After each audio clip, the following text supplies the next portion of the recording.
পানি কম দিলে গাছরে কষ্ট দিলে গাছ কষ্টে ফুল দেয়। যখনই এরকম অবস্থায় থাকবে যে ফুল এখনো ফোটেনি, তো এই সাইজ আসার সাথে সাথে আমরা কিন্তু এর গোড়া শক্ত করার জন্য এবং সাইজ বৃদ্ধি করার জন্য। আসসালামু আলাইকুম, আশা করি সবাই ভালো আছেন। আপনারা দেখছেন গ্রিন ওয়েভ।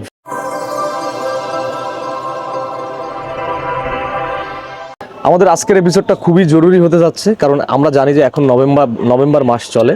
তো যারা ছাদ বাগানে কমলা এবং মালটা চাষ করেন এবং আনার সহ অন্যান্য ফল, তাদের নিয়ে আজকের এই ভিডিওটি।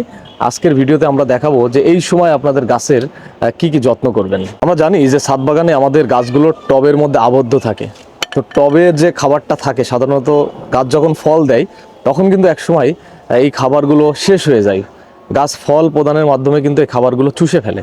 তো গাছের গোড়ায় কিন্তু আবারও খাবার দেওয়ার দরকার হয়। তো শুধু খাবার দিলেই হবে না, সঠিক জাত নিলেও হবে না। আরেকটা বিষয় থাকে, বিশেষ করে নভেম্বর ডিসেম্বর মাসে আপনাদের যাদের কমলা মালটা বা লেবু গাছ আছে, এই গাছগুলোতে পানি একদম কম দিবেন। মানে গাছ বাঁচিয়ে রাখার জন্য যতটুকু পানির প্রয়োজন, আপনারা যদি বেশি পানি দেন তাহলে কিন্তু আপনারা জানুয়ারি ফেব্রুয়ারিতে ফুল পাবেন না। তো নাম্বার 1 হচ্ছে গাছে এই সময় প্রত্যেকটা ফলমূল গাছেই পানি কম দেবেন। পানি কম দিলে গাছরে কষ্ট দিলে গাছ কষ্টে ফুল দেয়। এই সময় গাছরে যদি আরাম দেন গাছে ফল পাবেন না, পাইলেও কম। নাম্বার 2, গাছের গোড়ায় কিন্তু চারিপাশ খুঁড়ে জৈব সার, রাসায়নিক সার অল্প এবং জৈব সার দিয়ে দিবেন।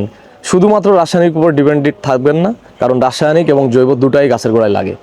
তো পানি কম দিবেন এবং গাছের গোড়ায় যথেষ্ট পরিমাণে খাবার দিবেন।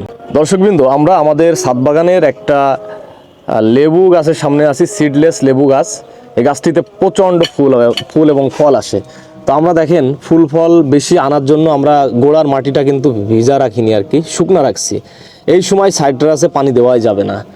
এবং এই গাছের পাতা দেখেন যে কয়েকদিন আগেও হলুদ ছিল, আমরা লিটারে 2 গ্রাম করে অ্যাপসাম সল্ট স্প্রে করে দিছিলাম।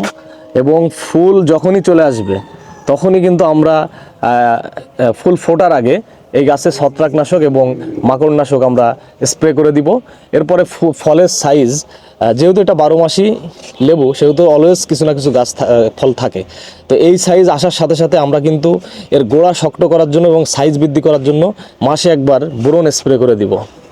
গাছের ফুল যখনই এরকম অবস্থায় থাকবে যে ফুল এখনও ফোটেনি, দেখতে পাচ্ছেন যে এই ফুলটা কিন্তু এখনও ফোটেনি। সো এই সময়টায় আপনারা অবশ্যই ছত্রাকনাশক এবং কীটনাশক স্প্রে করে দিবেন। তো ফুল যখন এরকম ফুটে যাবে তখন কিন্তু আর কোনো স্প্রে করবেন না, তাহলে কিন্তু পরাগায়নের সমস্যা হবে। তো আনার গাছ দিয়ে বুঝালাম, সব গাছেই যখন ফুল ফুটবে না তখন স্প্রে করবেন। আচ্ছা, এরপরে যখন ফুল ফুটে ফলে পরিণত হবে, আমরা যদি একটা ফল আপনাদেরকে দেখাই, এই যে দেখুন এটা কিন্তু ফলে পরিণত হয়ে গেছে। এই সময় আবার কীটনাশক এবং ছত্রাকনাশক স্প্রে করে দিবেন। না হলে এই যে দেখতে পাচ্ছেন এখানে কিন্তু ছত্রাকে আক্রমণ করছে। ভিয়েতনামি এই মালটা গাছটিতে দেখতে পাচ্ছেন পাতাগুলো নষ্ট হয়ে গেছে। হ্যাঁ, এটা হচ্ছে মূলত মাকড়ে আক্রমণ করছে, এই জন্য পাতাগুলো কুঁকড়ে যাচ্ছে।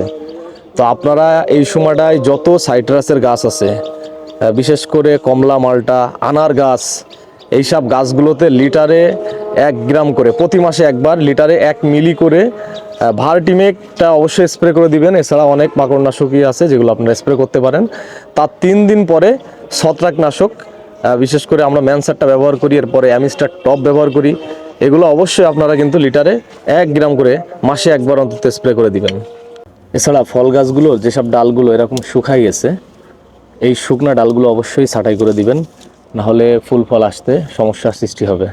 দর্শকবৃন্দ, দেখতে পাচ্ছেন যে এটি একটি থাই 12 মাসি আমরা, এবং ছাদ বাগানে এক থোকা আমরা ধরে আছে, সমগ্র গাছে আমরা আছে। তো ফলের সাইজ যখন ঠিক এরকম আসবে, মানে এটারে বলে মার্বেল সাইজ, ঠিক তখনই কিন্তু অবশ্যই বোরন লিটারে 1 গ্রাম আর জিঙ্ক হচ্ছে 1 চিমটি, দুটো একসাথে মিশিয়ে অবশ্যই মাসে অন্তত একবার স্প্রে করে দিবেন। তাহলে ফলের সাইজগুলো খুব ভালো হবে এবং ফলের এই গুটিগুলা, অনেক সময় হয় কি যে ফল ঝরে যায়, এইটার গোড়াটা শক্ত হবে এবং ফলের ভিতরে একটা পরিতৃপ্ততা ভাব আসবে। তো অবশ্যই আপনারা কিন্তু এই বোরন সার সাথে জিঙ্ক স্প্রে করে দেবেন। আমরা এই মুহূর্তে দাঁড়িয়ে আছি আমাদের ছাদ বাগানের 12 মাসি এবং মিয়াজিকি সহ ব্যানানা ম্যাঙ্গো সহ কিছু আম গাছের সামনে। তো আমরা দেখতে পাচ্ছি আম গাছে কিন্তু নতুন পাতা এসেছে।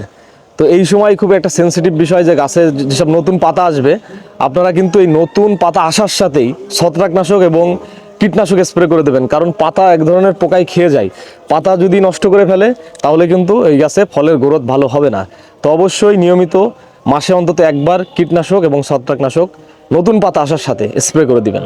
যাদের ছাদে কমলা এবং মালটা গাছ আছে, বিশেষ করে চায়না কমলা গাছ, তাদের কিন্তু অধিকাংশ ছাদে এখন এই যে ফলে কালার আসা শুরু হয়েছে, হলুদ কালার। তো এই সময় গাছের খাবার হিসেবে আপনারা গোড়ায় পটাশ সারটা দিবেন, পটাশ। তো এই ধরনের বালতির জন্য লিটারে চা চামচের 1 চামচ সার গাছের থেকে অন্তত 4 আঙ্গুল দূরে ভালো করে দিয়ে দিবেন, টিএসপি এবং পটাশ। আর গাছের পাতায় অবশ্যই বোরন স্প্রে করে দিবেন এবং সাথে যেগুলো নিউট্রিয়েন্ট খাদ্য আছে, বিশেষ করে অনুখাদ্যগুলো স্প্রে করে দিবেন। তাহলে এই ফলগুলো কিন্তু অনেক মিষ্টতা আসবে।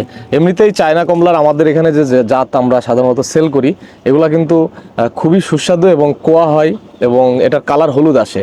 অলরেডি আমাদের দর্শকদের কাছে কিন্তু আমরা অনেক চারা পাঠিয়েছি বাংলাদেশের বিভিন্ন প্রান্তে, তারা কিন্তু সবাই বলছে যে এটা রিভিউ ভালো। তো অবশ্যই গাছে ফল আসার পরে গাছের খাবার দরকার হয়, কারণ এই যে গাছের মাটির যে খাবার, এই মাটির খাবার কিন্তু ফলের মাধ্যমে গাছ প্রদান করে দিচ্ছে। অতএব গাছেরও কিন্তু খাবার প্রয়োজন, যেহেতু এই আটকা অবস্থায় আছে, অতএব আপনার গাছের গোড়ায় খাবার দিবেন। এই সময় পানি দেওয়ার ব্যাপারে খুব সিরিয়াস থাকতে হবে। আমরা যদি আমাদের এই ভিয়েতনামি মালটা গাছের গোড়াটা দেখাই, দেখেন কত শুকনা, মানে এইরকম শুকনা রাখবেন। গাছ বাঁচায় রাখার জন্য যতটুকু পানির প্রয়োজন ঠিক ততটুকু দিবেন। পানি বেশি দিলে কিন্তু গাছে ফল এই মুহূর্তে আসবে না। আরেকটি জরুরি বিষয় সবাইকে বলে রাখি, আমাদের এখানে জিও ব্যাগে লাগানো একটা চায়না কমলার 2 বছর বয়সী গাছ, কিন্তু গাছটাতে কোনো কমলা নাই, কারণ আমরা এই কমলা কিন্তু টোটালটাই হারভেস্ট করে ফেলেছি, মানে সংগ্রহ করে ফেলেছি। এখন যে কাজ হবে, এই গাছের গোড়ার মাটিতে কিন্তু কোনো খাবার নেই। এই মাটির চারপাশ খুঁড়ে আমরা অন্তত হাফ কেজি ভার্মি কম্পোস্ট, হাড়ের গুঁড়ো, শিংকুচি এবং কিছু রাসায়নিক সার দিয়ে কিন্তু আবার খাবার দিয়ে দেবো। তাহলে কিন্তু ফেব্রুয়ারি মাসে ইনশাল্লাহ এই গাছে আবারও ফুল চলে আসবে। তো দর্শকবৃন্দ, আজকের ভিডিওটা মেনলি ছিল যে সেপ্টেম্বর, অক্টোবর, নভেম্বর, ডিসেম্বর এই মাসগুলোতে ছাদ বাগানে ফলের গাছগুলোর পরিচর্যা কিভাবে করবেন। তো স্পেশালি আমি কমলা, মালটা এবং আনার নিয়ে বেশি কথা বলেছি, কিন্তু সমগ্র ফল গাছের পরিচর্যায় সেম হবে। তো আপনারা কয়েকটা বিষয় এই সময় মাথায় রাখবেন। গাছে এই মুহূর্তে পানি কম দেবেন গোড়ায়, আর দ্বিতীয় নম্বর বিষয় হচ্ছে গাছের গোড়ায় খাবার দিয়ে দেবেন।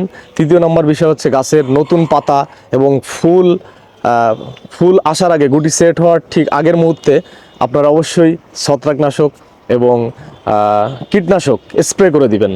এই বিষয়গুলো মাথায় রাখলে আপনারা দেখবেন আপনাদের ছাদ বাগানে জানুয়ারি, ফেব্রুয়ারির পরের থেকে মোটামুটি প্রচুর পরিমাণে ফুল আসা শুরু হবে। তো আজকের ভিডিওটা মূলত একটা শিক্ষামূলক ভিডিও ছিল। যদি ভালো লেগে থাকে অবশ্যই আমাদের চ্যানেলটি সাবস্ক্রাইব করবেন এবং কমেন্টস করে জানাবেন আপনাদের ভিডিওটা কেমন লেগেছে আর কী কী বিষয়ের উপরে নেক্সট ভিডিও পেতে চান। তো এখানেই শেষ করছি, সবাইকে ধন্যবাদ। আল্লাহ হাফেজ।